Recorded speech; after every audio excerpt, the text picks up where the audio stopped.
What's up, guys? Coach Eric here at Gladiators Academy of Youngsville.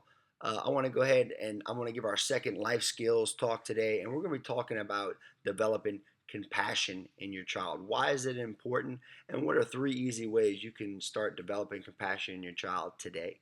Okay, so why is it important to develop compassion? Well, whenever a child learns compassion, they start to feel a deep connection with their community, and they start to feel that, hey, that I can make a difference in the world. Okay. Generally, children become caring about social issues and about other humans.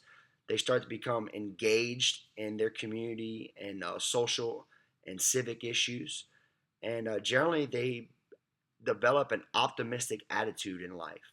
And that's probably one of the most important things is that people that with compassion are very optimistic. They see the good in people despite negativity. All right, I want to read this definition of compassion. It's a beautiful definition. It says, compassion is an emotional response and attitude towards others that is deeply empathetic and enables us to connect human suffering with care and understanding, acting in ways that bring comfort to those around us.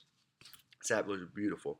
So, like, our main goal is that when your child, especially in their teenage years, they start to develop a sense of a social and civic identity.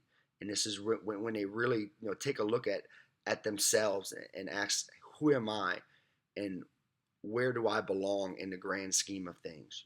So it's very important that your child feels connected to his community at this time. All right, so I'm going to give you three easy tricks, okay, to start developing compassion in your child right now. So the first step to developing compassion in your child is practicing compassion. Okay, we can't just talk about it. This is something we have to practice and we have to do every day. All right, so we want to go ahead and we want to point out difficult encounters that your child may have with, say, family members or with classmates and friends, and we want to and try to instill compassion in those situations. So, for example, maybe your child is being bullied. Your child is being bullied, and maybe talking to your child and explaining to your child, that hey, the reason this child is bullying you is because he feels inadequate, and that he feels sad, and chances are probably he has been bullied at some point in his life. So your child, even though he is being, bullied and somewhat tortured, they still have empathy and compassion towards this person. Maybe it's a classmate. Maybe there's a classmate that just really annoys them. Maybe talks all the time. He's agitated. Maybe kind of explain to your child that, hey, your friend Stevie, he's a little rambunctious.